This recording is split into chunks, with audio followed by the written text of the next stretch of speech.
And that's the biggest thing for me and why I don't particularly care for stuff like that. Like I like diversity, I like flair, I like oomph.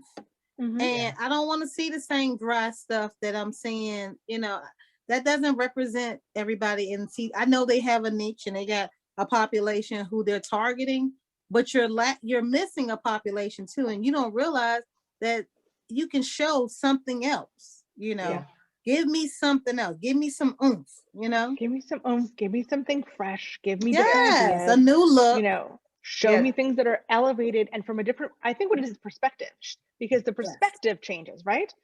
How I look at something, how we look at something, what we think is beautiful is the homes I grew up in.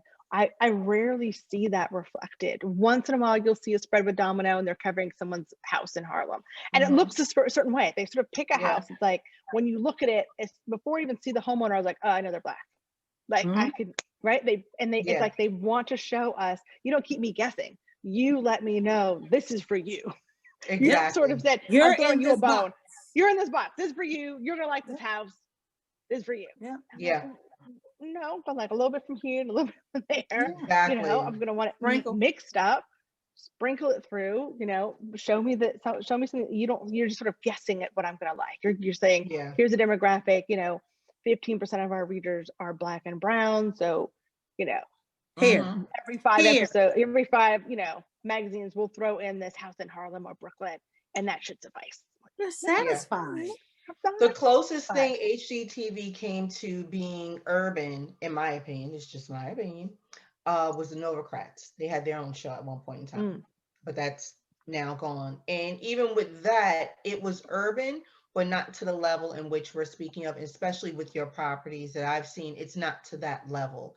It's not bringing those earthy tones mixed with different, like I'm looking at even a plant behind you, with the rope detail and stuff like that, mixing texture. Yes, that stuff is not in there. You know what I'm saying? And I'm like, okay, so when do we get to that level? When do we get to see a different play on materials, mixing and matching materials together and stuff like that? I love Fixer Upper with Joanna Gaines and Chip Gaines. But every episode, so help me God, is shiplap. Yes, shiplap. Every episode is shiplap. And I'm like, there's got to be something different. I understand if that's your signature style, but everyone doesn't like shiplap. I'm just not convinced on every episode that that's what they like. But I mean, whatever she does it beautifully. And they were very apprehensive when they first got on board with HGTV. They didn't know what to expect. They never been in television. They were just, very scared of what the reception would be. Similar to you, I understand like you're apprehensive now, but I definitely think that there's something there. And I think one of the things that we're talking about when we talk about budgets and stuff like that, how do you pitch that idea to someone? Because we don't know what other people's contracts read. We don't. And we also don't see, like, I don't think they're not seeing the repetitiveness in what they're showing us. They're never out of white couples with white design. And there's a new show. And I was like, you have 5 of these. You have 20 of these. You have 1,000 of these. And then you're like, and then there's this one couple and they're Black. And that's it. Like, so they're supposed to represent all of us, the whole spectrum of people of color. Like we're all color. I'm a little mixed girl. Color. Like, like this is it. You get this little like that they're for you. And now all these 20 million couples, they've got some super conservative, there's modern, there's a country style, like you said, there's Joanna Gaines, the big ones like Joanna Gaines. Leanne Ford, who I think her work is just beautiful, and she's obsessed with like Black and white. When you ask her favorite color, she said white and off-white. That's not colors. Not much diverse. That's not a lot of diversity. That's it. Her stuff comes out absolutely beautiful. It has beautiful layers. She does basically, it's very neutral, which I think comes out lovely. And she has her signature look. But that's it. You keep showing me these same people that are doing slightly different variations, and then we get one version. We gave you got that one show. You get that one couple. And I'm wondering if their attitude, no disrespect to HGTV, but I'm wondering if the attitude is we filled our quota. Right. They check the box. They check the box. We have a show. When you ask us about diversity, we go, we have that one. Right. Exactly. And that show is diversity supposed to represent everybody of all color. Of us? Everybody of color with the one check. With the one check. Because there's so much spectrum even within our own, like just looking at Black designers, right? I keep my little list of my favorites and seeing what they're doing. Half of them like, ew, I don't like that. And it's not because their work is bad, it's because that's not my style. You know, this is big homes in Texas. That's not how I live. That's not my look. Exactly. You know, I can see the quality in it. I'll take some inspiration from it, but then that's not what I want to look at every day. You know, I have people I love. I'm obsessed with Justina Blakeney. I love what she has created, the platform she's created. Her style, though, for me, it's way too colorful and busy. Yeah, I like her. Yeah. I love her IG. I love her plants. I love so many things, but her style is not my style, and that's okay. And I feel like that would be okay if we were white. We would both compare. But now you're like, we already have her, so we don't need another one. Exactly. But her style is her style. The same as it is. You don't expect us not to have a Joanna Gaines because we already have a Leanne Ford or a Sarah Sherman, right? Yeah. That's all I want within the can we see multiple voices and layers of it? I think that's when it's going to get interesting. Is when you see all of our different voices come out and the different perspectives. And we come from different parts of the country. The design look in the South is very different than East Coast. Yeah. And very different from the coastal look of West Coast, that relaxed sort of look. That is not the same, design aesthetic that goes across. There are a couple pieces that can cross over, but those are different aesthetics. People have these massive houses in Georgia and, you see these designers out of Atlanta and they're doing stuff that we, that sofa, I look at them like, that's amazing. That sofa's going to fit no one's actual house here.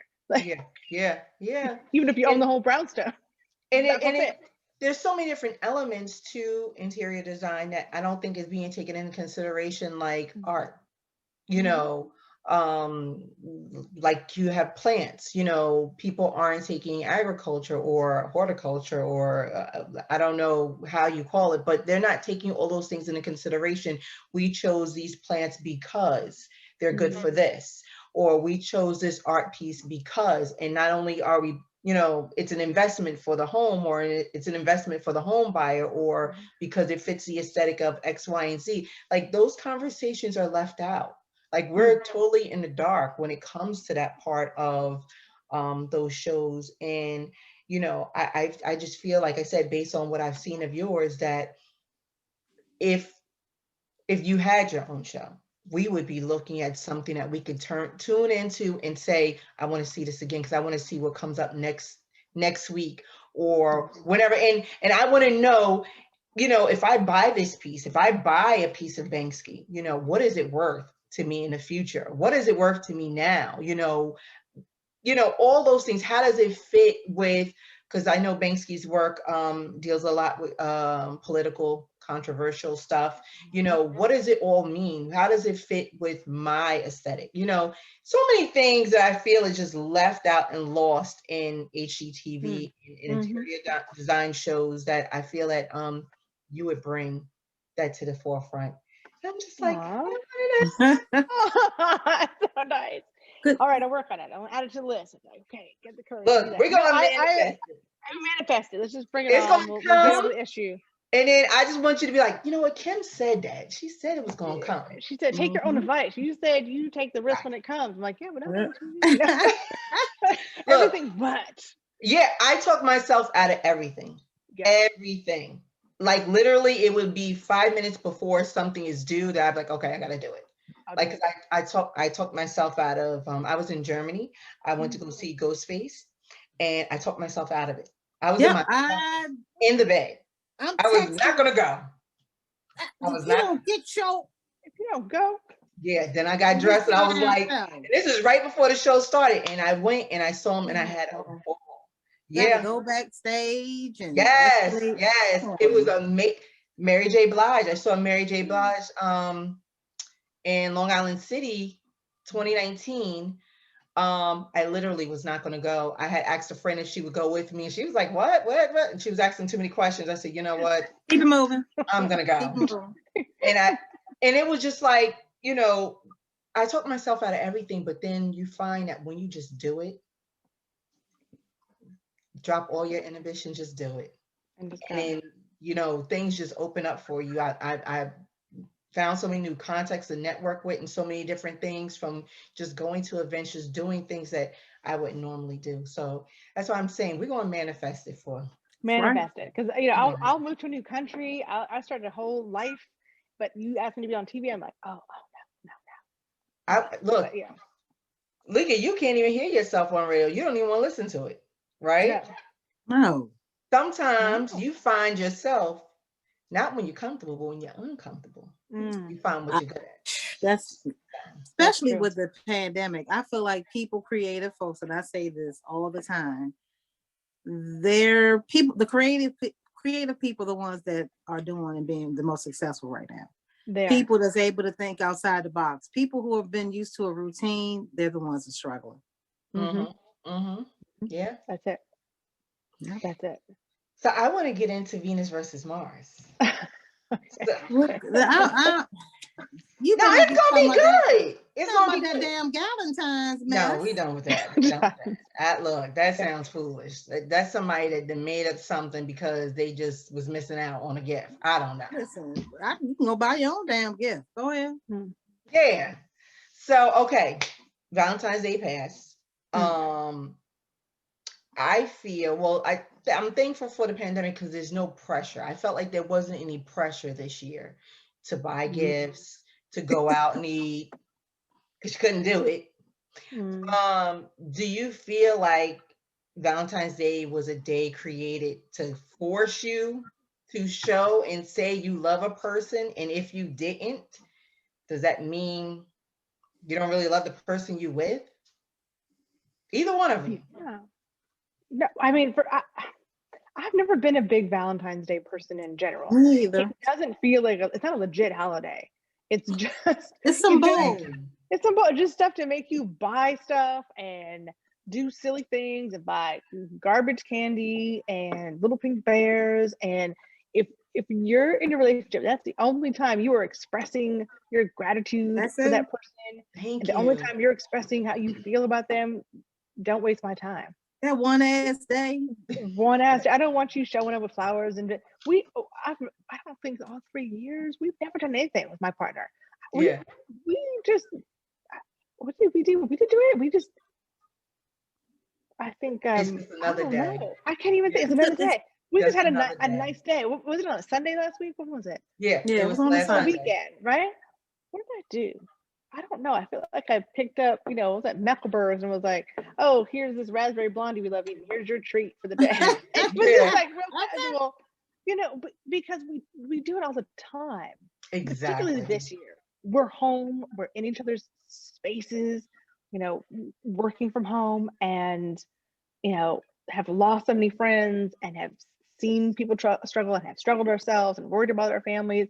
We have expressed ourselves over and over about how grateful we are to have what we have, to have each other, to have the support. It wasn't like the day came and we had to do a big thing. This year has been a whole year of just gratitude. For whatever you do have. Right. Yeah. And it's always been a con job. It's never been our thing. It's never been my thing because it doesn't feel authentic. Because it's forced. Yeah, it's very forced.